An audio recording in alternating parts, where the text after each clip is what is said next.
All right, great. This is going to be good because now I'll be able to cover some stuff here on this video and you'll be able to access it anytime you want.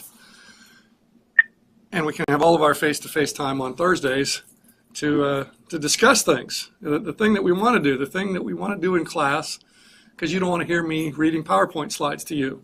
So you see the PowerPoint slide behind me, and this is one of the few cases where I am small. I am 6.5 feet tall, as you know from seeing me. But I'm only down in the right-hand corner there of your PowerPoint. And, of course, you have the PowerPoints available, but I want to make sure that you can see them while I'm talking about them. So here we are at Module 3 of our course, and so we're probably going to spend the next 2 periods discussing this. And so there'll be two pieces. This discussion of Module 3 will be in 2 pieces, about an hour length in each. And we'll be discussing the things that are true indisputably, and some other things that are stylized facts that may or may not be true, but are widely perceived to be true.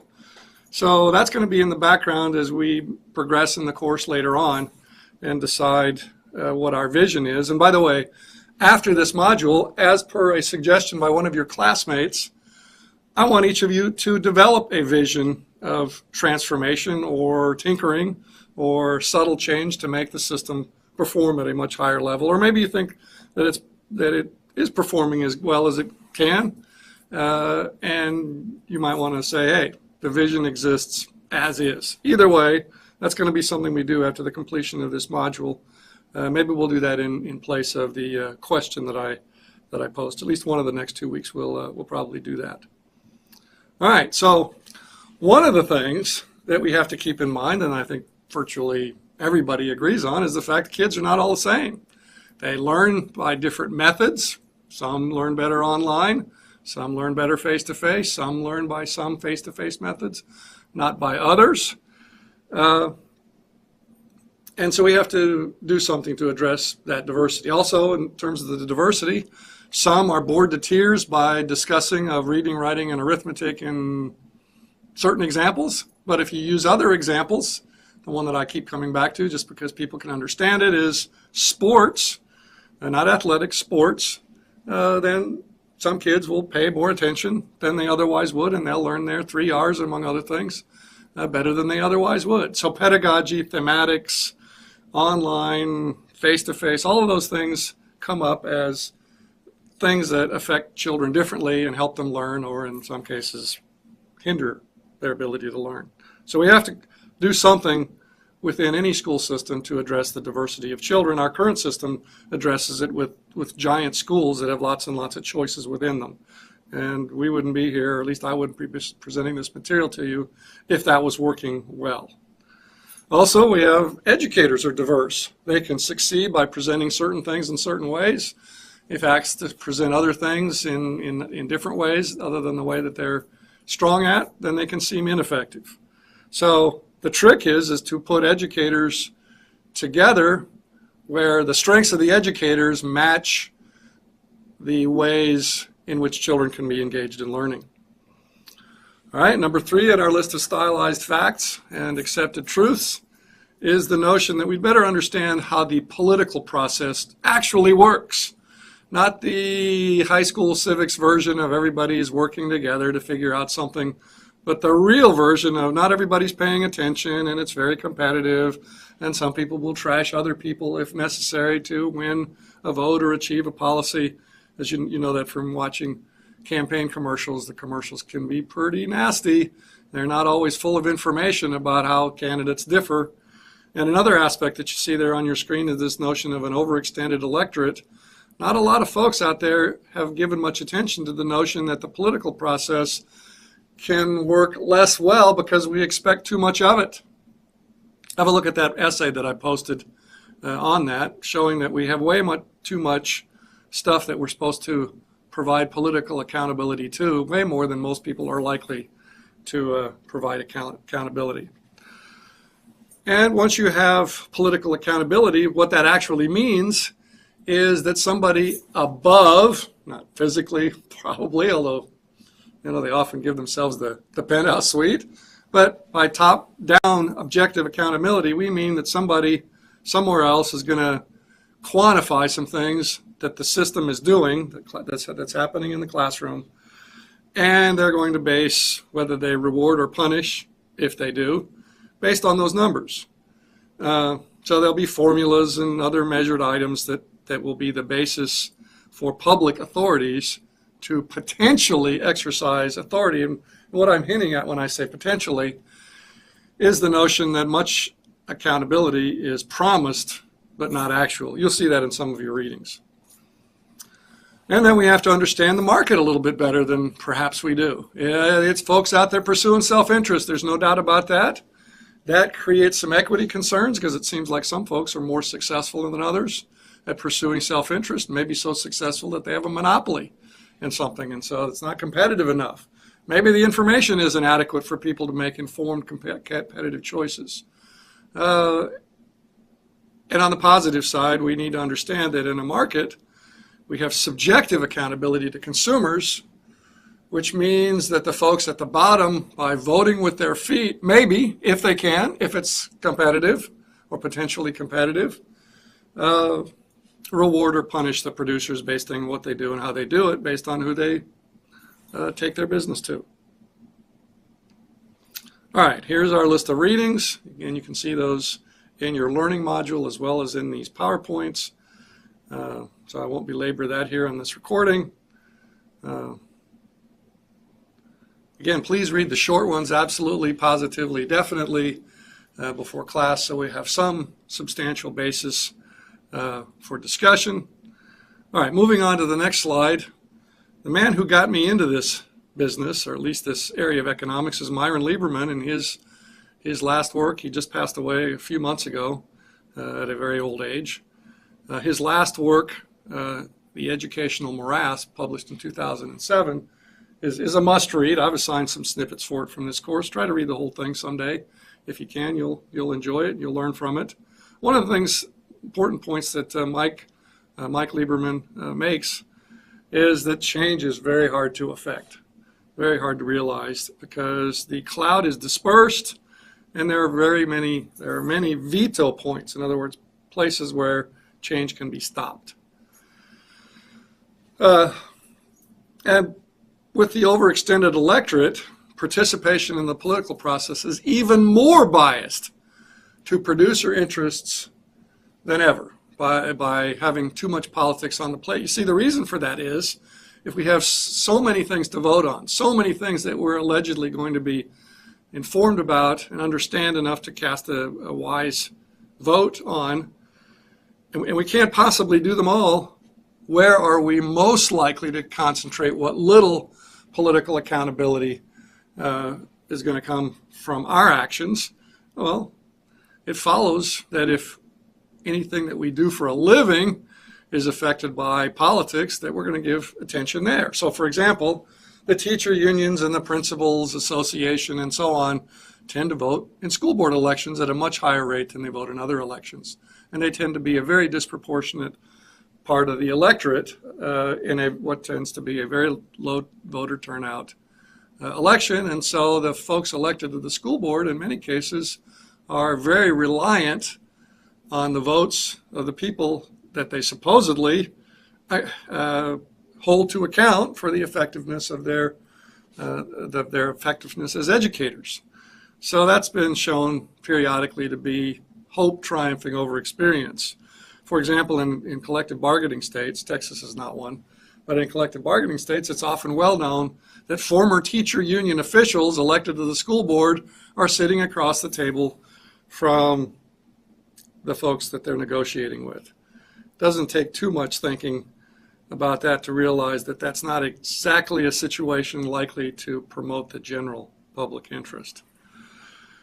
Diane Ravitch's 1995 article, Adventures in Wonderland, is an excellent read. I've assigned it because what it shows is the vast difference between the naive perception of political accountability and action and what really happens behind closed doors with relatively few people paying attention. Ms. Ravitch, Professor Ravitch, was a Assistant Secretary of Education in the first George Bush administration in the late 80s, early 90s. And she concluded after a few years of frustration mostly that at the federal level, and I doubt this is a whole lot different at the state level, but that the policy is driven by special interests through congressional staff representing those interests. Why? In order to secure political support directly and indirectly for their bosses, the congressmen and women. One of the things that Peterson points out is that we've tried different versions of top-down accountability, and it's just so narrow and so convoluted and such a small part of most politicians' portfolio that it's basically been shown many times, not just by Peterson, to be an act of futility in terms of actually transforming the nature of public schooling. And of course the regulation doesn't affect just public schooling, but that's what it directly addresses.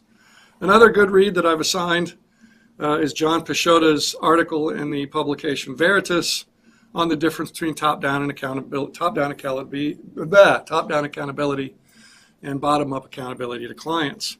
He points out that top-down accountability by nature can count far less than clients who can exercise subjective accountability and basically take account of everything, including whatever data happen to exist that is the basis for the top-down accountability. As I've noted a couple times now, there is significant anecdotal evidence on severe narrowing of the curriculum as we've introduced these top-down accountability-based tests on reading, math, and science, which means not everything. So, for example, in order to look better on those tests, more time is spent on reading, good. More time is spent on math, good. More time is spent on science, good. And more time is spent on test-taking skills. I guess that's a life survival skill at some point for some of those kids. So, okay, not too bad, except for the opportunity cost. Remember, this is, after all, an economics course, so we do have to talk about the big three: opportunity cost, supply and demand, and marginal analysis, marginal benefits and costs from time to time. There are only so many minutes in a school day. If we spend more time on reading, good. Spend more time on math, more time on science, that leaves less time for other things. So less time on social studies, less time on history, and less time on sports, athletics, other things that kids might do in order to look better on those tests. And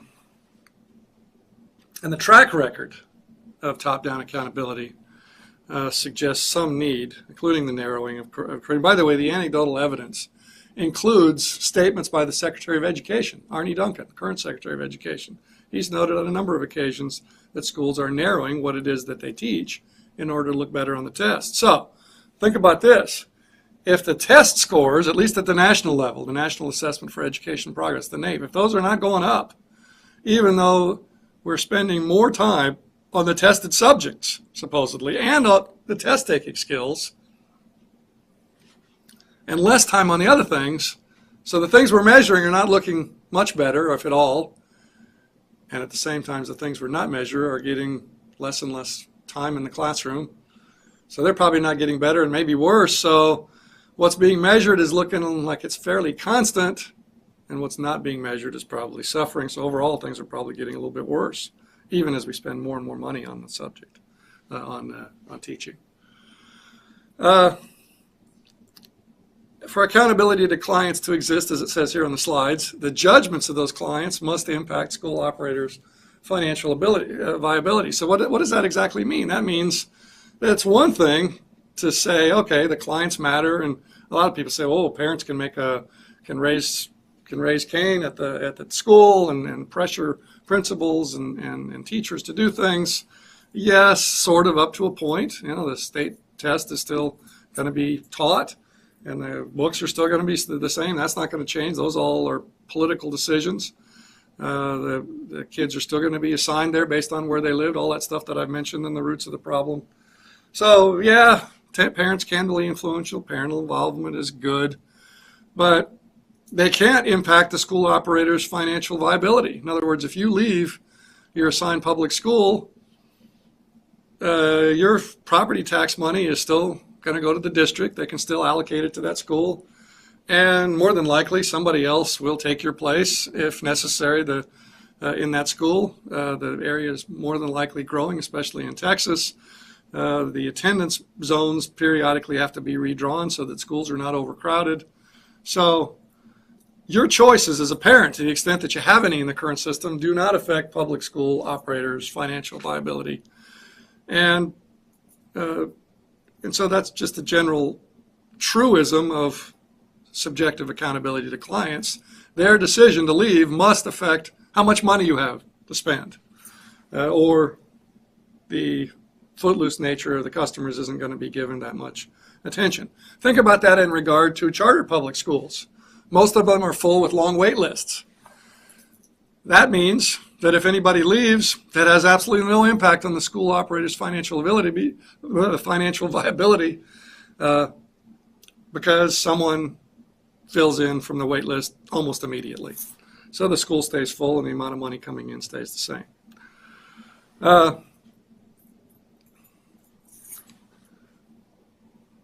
There are many viable alternatives.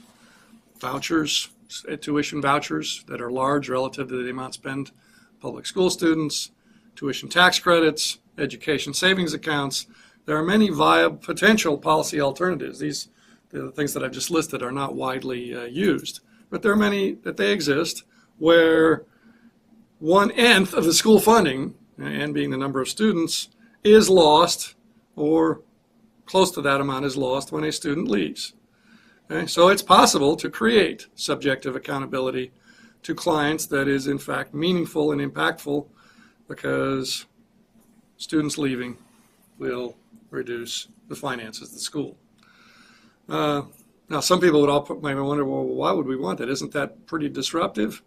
Well, certainly. I mean, that's a disruptive in any private sector enterprise, but it gets your attention. So in most cases, that notion of getting your attention is seen to be more important than the inconvenience that may result from having to tighten your belt until you figure out how to regain your competitiveness. So back to this notion of subjectivity and objectivity. The client's subjective assessments of what the school is doing will give pause to educator choices to focus more time on subjects that are tested or for whatever reason, and versus things that are not tested, whereas there's virtually no consequences for doing that in terms of finances.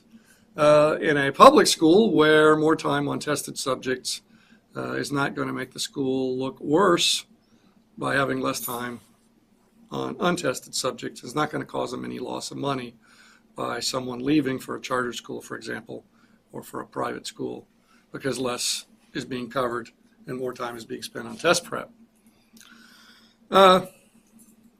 Now, you've heard me many times repeat this phrase, one size does not fit all, but still, it's just the nature of the political process that there's an overwhelming bias towards uniformity. Part of that is just more convenient.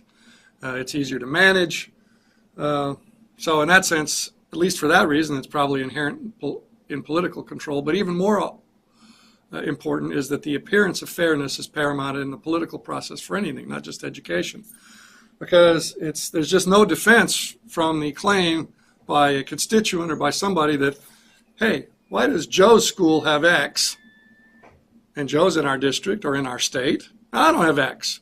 I can't have that. Why can't we have, we pay the same taxes. That looks pretty bad. And so anything that's being made available to anybody, in most cases, it's more than trivial, has to be made available to everybody. So what you end up with is attendance areas, which all have big schools, to the extent that population density allows that, have big schools that have lots and lots of stuff in them to try to address the diversity of the children that invariably exist within any geographic boundary. Lots of folks, not just me, are constantly saying one size does not fit all.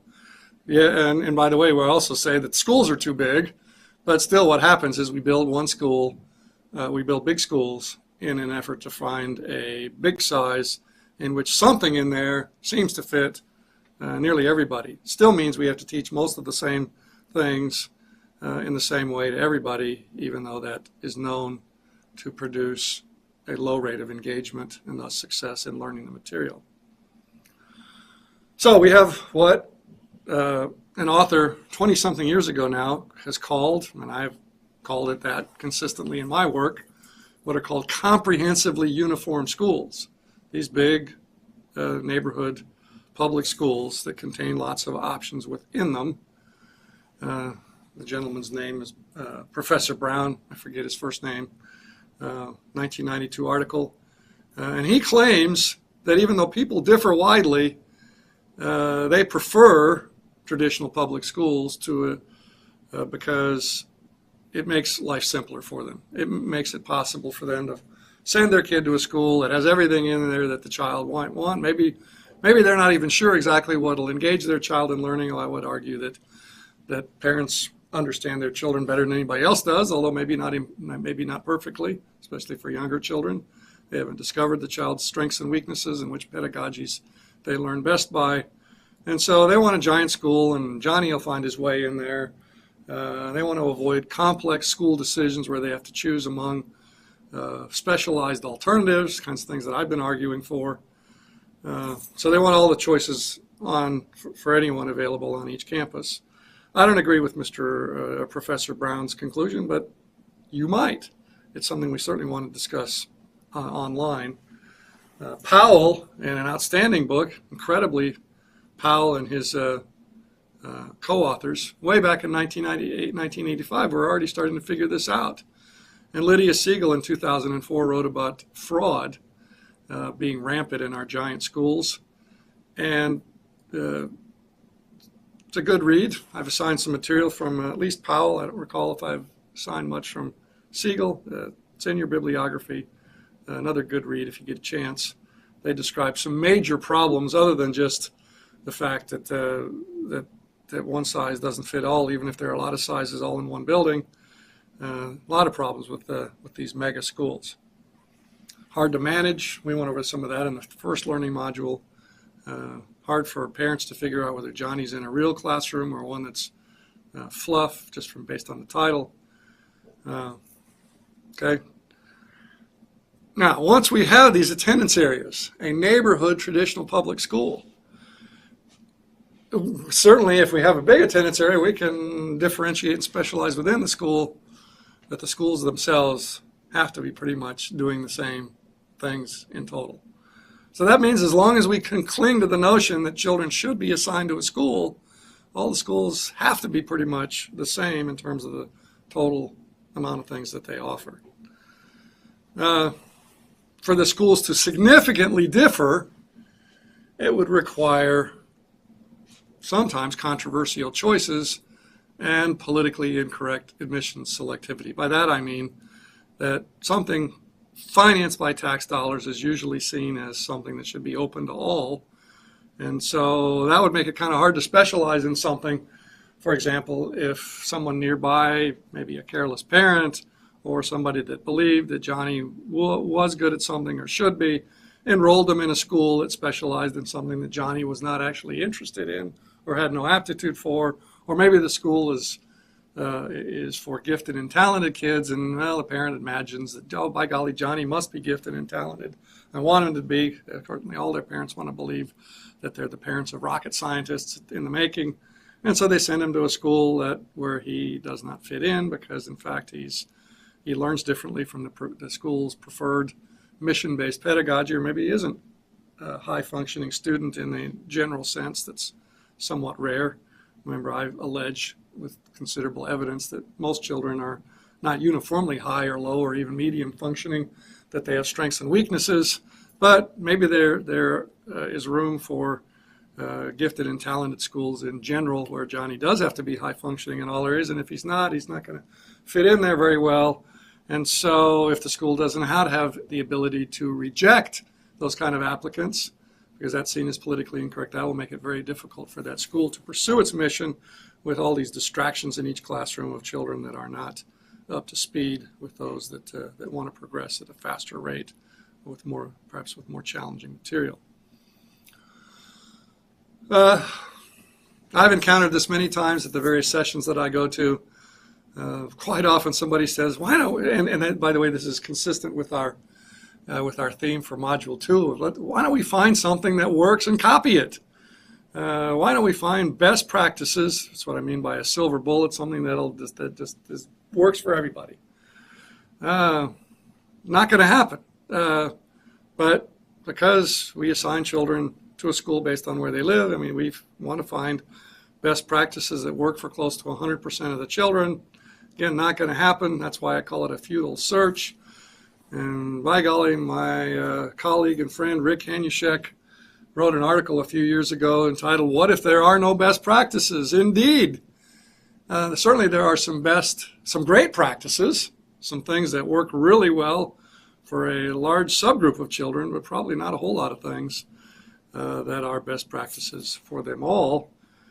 And because we keep searching for these various best practices, either administratively or pedagogically or thematically, we keep running into crashing failures, which, for example, happened on two coasts by the same authors, the same purveyors of the material. Diane Ravitch points out their failures in her 2010 book, Death and Life of School Systems. And yet another silver bullet, although I'll tell you from a meeting that I had early August up in Dallas, I'm starting to think that this is more of a silver bullet than I ever believed it to, but I'm still going to stay a skeptic and believe that no matter how good the software gets, that we're not going to be able to differentiate instruction enough just online for that to work for all of the kids, but probably for a higher percentage of children than I used to believe. Some kids are still not going to be comfortable learning stuff through a computer. They're going to need a human being to instruct them and or to at least lead them through the electronic instruction. Probably, at least for now, until the software gets even better, but maybe forever, the notion of online versus not online, or some sort of a blend of the two, there's more and more blended learning, will be just another specialization issue. It's just another thing that should be, in a big way, on the menu of schooling options for folks, specifically parents, maybe with the advice of educators, to select something that works best for one or more of their children, which, by the way, is an important concept that I just wrote a blog piece about. Parents in our Edgewood district, a few years ago, from 1998 to 2008, they had a tuition voucher available to them through private funding. Some of the parents, even though they could have applied for vouchers for all of their children, only applied for vouchers for some of their children, indicating that, hey, seems to be working well for some of my kids, right? It being the assigned Edgewood Independent School District assigned school, that it's not working very well for some of my other kids in school, and for them I want a voucher because I know there's a private school out there that'll work better for them. All right, so and in some cases that was online instruction. So software-driven instruction is going to be big. It's already big. It'll become bigger as school choice becomes more and more, hopefully, part of our school system. And one of the authors that's written about online calls it disruptive in a good way, because it may force other useful transformations. It's disruptive in a good way, according to Professor Christensen and his colleague Michael Overdorf, in the sense that it's hard to argue against using technology where it fits student learning styles. And at the same time, as we fail to argue against it, for those who are reform resistant, more and more other things get their foot in the door. And so that's what we mean by disruptive. More and more things happen because we allow for certain changes to occur, and then that disrupts how we've been doing things, and then other things can occur that otherwise would not have been feasible in a political administrative sense.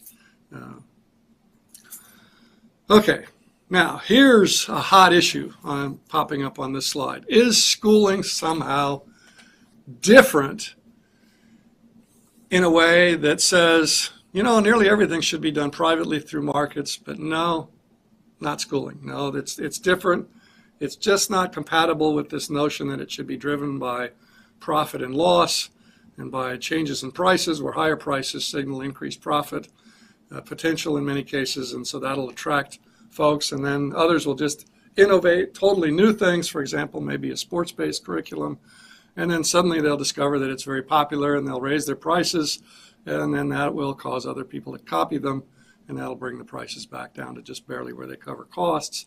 Is schooling different so that this process cannot work at least better than the political process, if not perfectly, or much better, maybe at least a little better in most cases? Or is that not going to happen, and there are good reasons to keep it in the government sphere, price controlled, centrally planned, things that have not worked well for anything else and are not working right now for schooling? But maybe if schooling is different enough from your typical market setting, that we better figure out how to make the central planning, price controlled, politically driven schooling work, because it will work even less well in a market setting. So let's explore some of these reasons that people have alleged why school is different. Before we do that, let me just make a quick sidebar here, and that's the notion of schooling versus education. Children need an education, absolutely, but not necessarily schooling. And so we're talking about school system reform because most kids, probably because their parents don't want to homeschool, will be placed in a school. So we need a school system, which means a mixture of public and private schools addressing diverse children through diverse educators. But education does not necessarily have to mean schooling for everybody. Schooling can and does occur and should occur to some extent, at least, from the school of hard knocks, from experience. And so let's keep open to the fact that many things can and will and perhaps should happen through informal arrangements and not all through formal arrangements called schools. Okay, that said, what are some of the reasons that schooling is different from a traditional private sector product? Number one, I've listed it as A, is the product is, namely student intellectual development, the desired outcome, occurs through what is called co-production. Educators can instruct up a storm, and it does no good whatsoever unless the student is engaged. The production of knowledge, of skill, occurs through a cooperation, co-production, between educators and students. Okay, so maybe that means that we can't just go up to the counter like we do for a product and say, I want X, and then X is put on the counter and there it is. Maybe the cooperative nature of the production of what's being purchased or produced requires government control of it. Maybe. We'll get into some of the pro and con of it. For now, we just want to explain the items on the list. For most private goods, perhaps the vast majority, the purchaser derives all the benefit from consuming the good. Well, that's not the case with education. There are public benefits, third-party spillover benefits from someone getting smarter, from somebody acquiring skills. Not all the skills that they acquire, but from many of them. Okay? So, for example, as it says in the slide, improved citizenship and social cohesion is a benefit to the general public from any given individual becoming better educated. And then there are equity concerns, the notion that the ability to pay should not fully drive access to this product called intellectual development. And back to the notion of Professor Brown's belief that folks didn't want to have schools that were diverse, that they wanted that diversity to be available everywhere to them through comprehensively uniform schools, that schooling is a complicated purchase. And because of that, it's likely to foster poor decision-making in a private setting. And then there's the notion that, hey, profit and loss means bankruptcy in some cases. And, wow, that's kind of disruptive, is to have kids in a school and suddenly, poof, you walk up to the school one day and it's not even, I mean, it may physically still be there, but it may be closed all of a sudden, or maybe not quite as bad. It was there one year, and then the next year you plan to enroll in it, and by golly, it's gone. Okay, so the disruptiveness of that. All right. Now, before we get into directly addressing some of these issues, although this does pertain to one of those indirectly, and you'll hear this frequently from a lot of folks, and especially educators. And well, schooling is not suitable for markets because because schooling is a public good, and so I guess they've had enough economics to know that public good is a source of market failure. And by the way, failure doesn't mean abject failure. That term is a rather a poor choice by my fellow economists. It means failure to be efficient in the sense that it's totally efficient. There are no possible gains from reallocation left. That's what market failure means, is there's no further efficiency gains from reallocating resources. Well, that's probably true almost everywhere. But more specifically, what do I mean when I say what's on the slide there, that schooling is not a public good? Well, we have specific definitions. So this is not a matter of opinion. This is a matter of fact, a matter of definition. Schooling is not a product that matches the definition of a public good, at least not beyond the level of filling up a classroom. So for example, if there are 20 seats in a classroom and there are only 15 students in it, and someone else walks in the room and now there's 16, does that affect my costs or the university's costs or anybody's costs to deliver the instruction that I'm delivering? No. But beyond that limited notion of additional consumption can occur without any additional cost, up to the size of the classroom, schooling is not a public good because it doesn't meet the definition that you see there on your slide. We can exclude people from it if they don't pay. That's not true for real public goods like national defense. If you're in the United States, you will be protected by our defense apparatus, whether you paid your taxes or not. Okay? So non-exclusive is what a public good is. You can't exclude non-payers, and you can't exclude, I didn't say you should or you'd want to, but it's perfectly possible to say you can't come into school unless you pay your tuition. Happens all the time at private schools. And then there's the notion of the costless sharing, the defense example that I gave. Beyond a classroom setting, it's not true. Additional students mean additional cost. All right, so what is schooling if it's not a public good and there are all these public benefits that arise from providing it? Well, schooling is still a private good because you can't exclude non-payers and because there is not costless sharing. Additional output, additional customers means additional cost. What schooling is a merit good. See, so that still sounds good. Yeah, you're not going to trash somebody when they say it's not a public good. You're not saying something nasty. You're saying something that's about a definition. Merit sounds good, and it is exactly that. A merit good is a private good, one from which you can exclude people if they don't pay, and one for which there's not costless sharing. It's a private good that yields spillovers to the general public. That yields benefits for others when someone experiences instructional growth through schooling or by any other method. Okay, so back to the list and some discussion of each of those items. The co-production issue. The desired outcome of knowledge and skill acquisition is the combined result, as I said, of instruction and engagement in the material. And the instructor and the child need to be actively engaged in production, and that's not the same as most private goods where you just order it and it's provided to you. Even most services are just rendered to you, and you're not actively involved in producing it. But does that mean that schooling is in any sense meaningfully different? In a sense, that means that the government needs to be involved in producing it. Maybe not necessarily for everybody, but it needs to be involved in regulating it or providing it through public schools. Now, I would argue no. I would argue that the co-production aspect of schooling means that customization and differences in children need to be recognized even more than they can be in a political setting. And so if anything,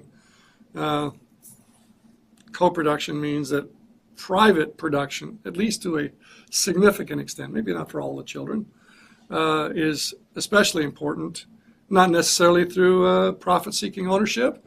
There are things called nonprofits Sometimes the profit-seeking ownership helps because it provides a basis for investment. But sometimes the profit motive is not a positive thing. Many people think that the profit motive is unseemly because people are trying to make money and gasp, making money off of children. That seems especially unseemly to some people. But as long as there's enough competition, profit-seeking, all that means is that somebody called a manager will get something approximating, or the owner will get something approximating a normal rate of return on their investment, which means, in many cases, a normal rate of return on their time spent on this. So it's not somebody reaping big bucks in a competitive setting, but maybe in an insufficiently competitive setting. Or with price control, the profit motive might be seen as a negative. Okay, so I jumped ahead a little bit of this slide. The counter-argument, or one of the counter-arguments to the notion that co-production means that schooling is different and therefore not suitable to market delivery, is that we need as much customization as possible in order to engage diverse children in learning. And the higher the population density, the more feasible it is to differentiate schooling. And assignment, as noted previously, does not yield either the customization, because it's impossible to have different schools in different attendance areas, or the desired attitudes from either half of the co-production setting. So, for example, what I mean by assignment is what it says in parentheses, force. So if we force a child to attend a school because their parents can't afford any of the alternatives that have to be paid for out of pocket in addition to taxes, you create some negativity there. And if you put educators in a classroom where they're not feeling comfortable because maybe it's an out-of-field teaching issue, or simply because the kids in there are not sorted in any way that helps them be more effective, you have already a situation in which co-production is hindered. So freedom may be especially critical to co-production, and because of that, one of the items that I assigned you is that Cato article with mentioned earlier, listed earlier, but here again with the URL to click. All right. Here's the notion that hey, schooling is supposed to help the general public, help the country work better, and parents, by golly, they're just going to be focused on the well-being of their children, and they're not going to be interested in paying, if they have to, for their kids to be better citizens and for them to get along better with people from other backgrounds. They're just going to want to focus in on buying schooling that helps their kids be more successful economically.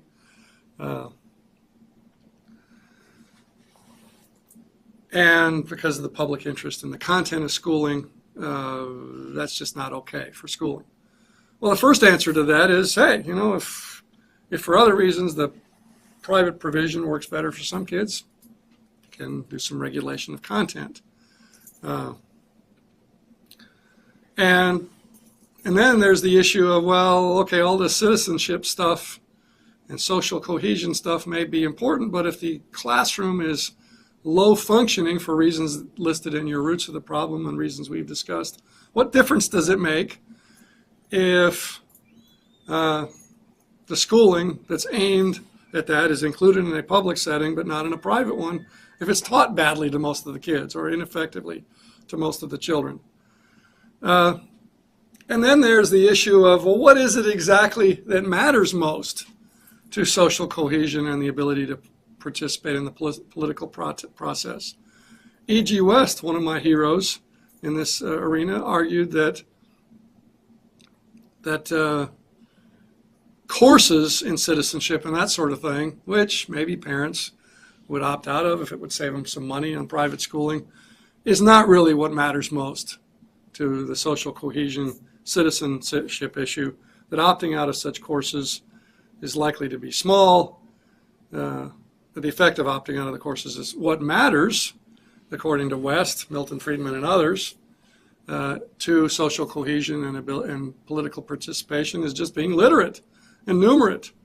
And so if people can read, they will be adequately motivated to participate at least in some political processes up to their ability to do so. Again, there's the overextended electorate issue, but at least in the arenas in which they wish to participate, which probably are the ones that are most impactful on their ability to make a living, they will have the propensity to do that and the ability to do that as long as they can read and write and process numbers in an effective way.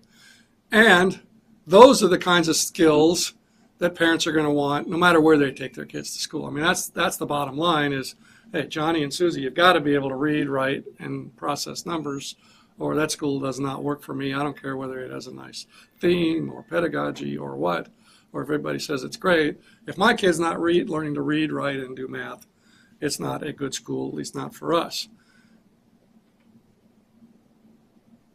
Then there's the other issue regarding the notion of public provision of schooling in order to make sure that courses related to social cohesion and participation in politics are in there. It's a very contentious process deciding what should be taught in a politically correct, by definition, curriculum. And as a result, and some of you already commented on this, Matthew, for example, have commented on this from State Board of Education, it's not a pretty process how they fight over what should be in textbooks and in curricula. And the low common denominator that they seem to have agreed upon is often not pretty. There are many articles and some small books written about how terrible our textbooks are because of the need to pass political muster for them to be adopted, especially in California and Texas, the big states that the publishers tend to focus on. So as I said earlier, jumped ahead a little bit again, concerns about underconsumption of certain lessons can easily be addressed by regulation, although you might not want to, because again, regulation is a political process. And here's, as economists, all on a regular basis to keep our credentials up have to say on the one hand, on the other hand, yes, on the one hand, some parents might neglect this, but on the other hand, to regulate everybody, because what some might neglect might impose processes and content on others, politically correct, that they might prefer to do without. So E.G. West and others, I think, credibly said, and by the way, I read it recently, Thomas Jefferson said the same thing, said the number of parents that are likely to be neglectful of these sorts of things is too small to justify the regulation or the imposition on everybody else. Okay, so flipping through the slides here a little bit to kind of make a transition. I was, for a while, the director of the E.G. West Institute. That's not a big deal because we never did get a big grant to get going, but the reason that I pointed out here is because I named it after E.G. West because he was absolutely indifferent to political correctness, as I think, and hopefully I am. I have to admit I temper a few things I say and do and advocate based on what I believe their political feasibility is. But at a different level of assertiveness, E.G. West basically got himself expelled from his home country. What he said was so politically incorrect that he dared to publish it, seek to have it published in a book, and got somebody to publish it in a book that came out in, again 20 years ago in a third edition. This was in the 1960s. He had to leave England, move to Canada because he was no longer in demand, among other things, in England after stating his concerns, and that's basically all he said. He said, look, here's all these things we've assumed about why schooling has to be done by the government. Education in the State was the name of his book, and they just don't hold muster. The notion that these courses are essential to kids to be conversant in politics has never been asked by anybody, just assumed, and it's a shaky assumption. And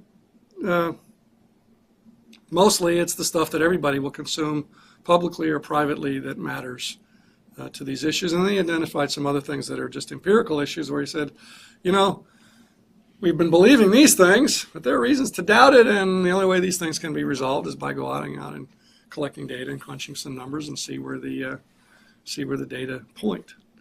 Okay, then there are the equity concerns. We're only up to C on our list. differences in income yield less equal access to schooling in market-centric school systems. Duh, you're saying.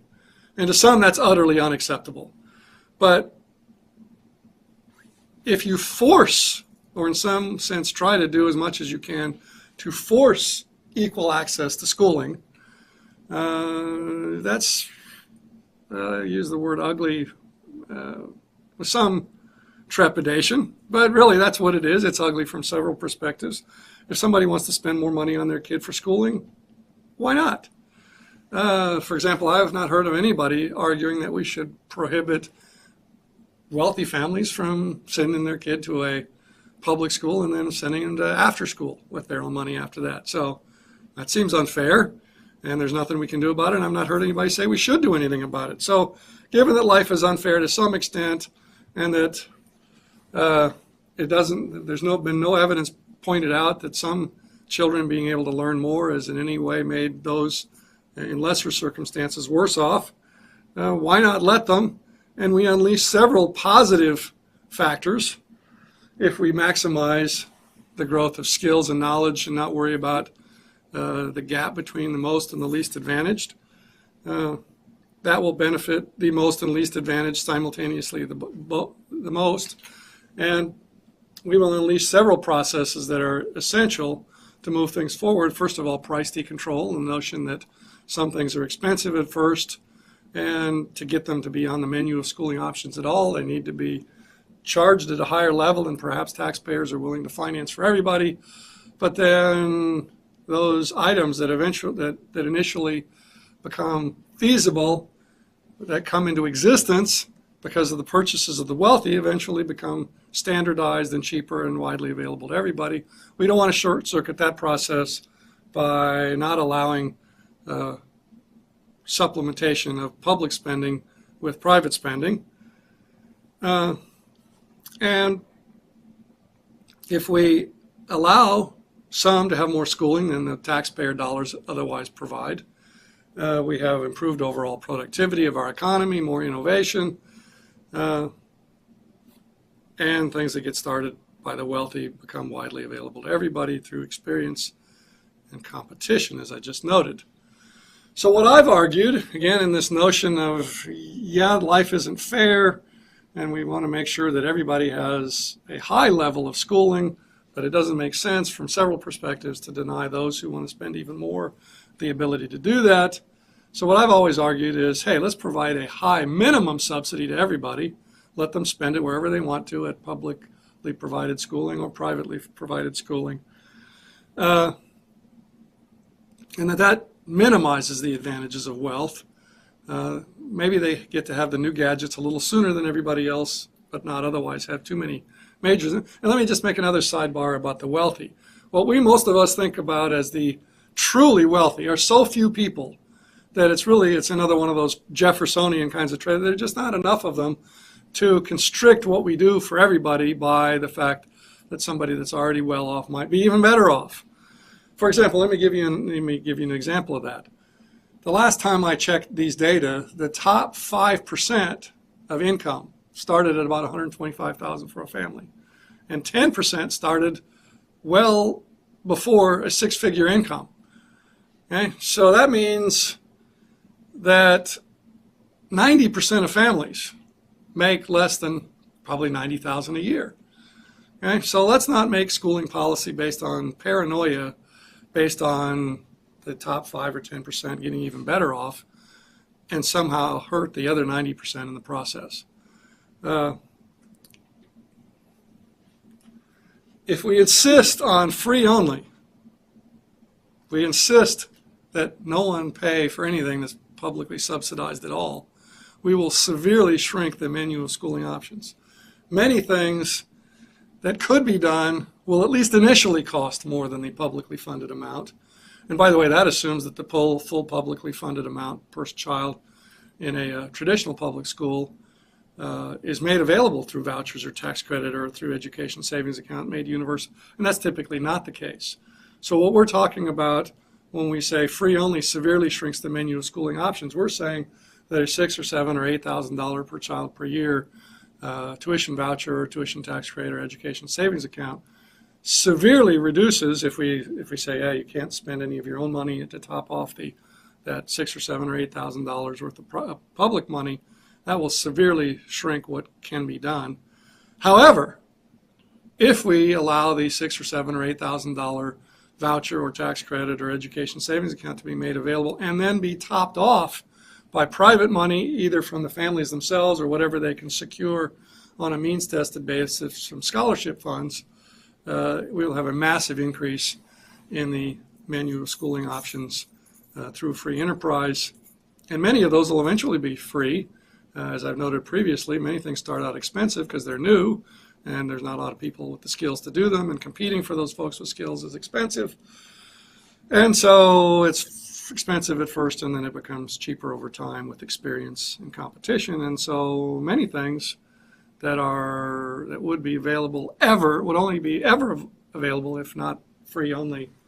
If free only is not the policy for all schools, will eventually become free to everybody. Some will still cost more money. It's a ritzy, fancy, expensive way to do something. And so if that's something that works especially well for a family, for a child in a family with low income, probably, and again, I predict that this will be a slam dunk, it'll be easy for him or her to get a scholarship to find the top-off money to get into that. All right, let me cut it off here for this particular slide, for this particular video, and resume with equity issues D discussion. Well, we've been discussing equity issues, so let me finish that, and then I'll stop, and then we'll pick up the second, probably about half of the learning module after I take a little bit of a break, and perhaps you'll want to pick it up another time, although if you're into it right now, go right straight to it. All right, so finally, under equity issues, which you've been talking about already, the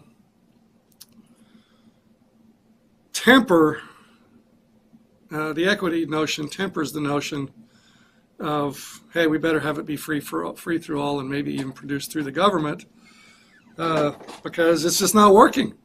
So, how can we have equity benefits to something that isn't working well, and I would argue that little, if anything, could be worse for low-income kids than the system that we have now.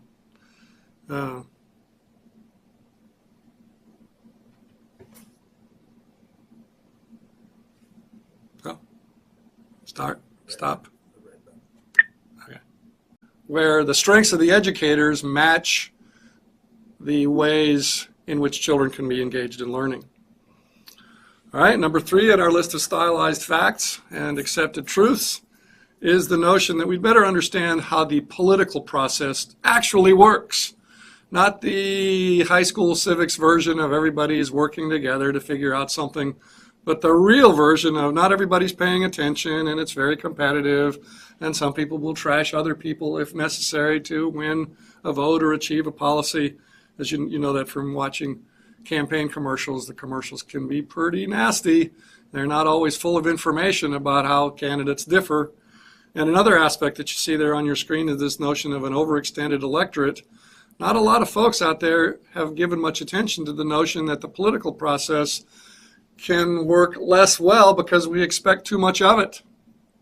Have a look at that essay that I posted on that, showing that we have way too much stuff that we're supposed to provide political accountability to, way more than most people are likely to. All right, great. This is going to be good because now I'll be able to cover some stuff here on this video, and you'll be able to access it anytime you want. And we can have all of our face-to-face time on Thursdays to discuss things. The thing that we want to do, the thing that we want to do in class, because you don't want to hear me reading PowerPoint slides to you. So you see the PowerPoint slide behind me, and this is one of the few cases where I am small. I am 6.5 feet tall, as you know from seeing me, but I'm only down in the right-hand corner there of your PowerPoint. And of course you have the PowerPoints available, but I want to make sure that you can see them while I'm talking about them. So here we are at Module 3 of our course, and so we're probably going to spend the next 2 periods discussing this, and so there'll be two pieces. This discussion of Module 3 will be in 2 pieces, about an hour length in each. and we'll be discussing the things that are true indisputably, and some other things that are stylized facts that may or may not be true, but are widely perceived to be true. So that's going to be in the background as we provide accountability. And once you have political accountability, what that actually means is that somebody above, not physically probably, although they often give themselves the penthouse suite, but by top-down objective accountability, we mean that somebody somewhere else is going to quantify some things that the system is doing, that's happening in the classroom, and they're going to base whether they reward or punish, if they do, based on those numbers.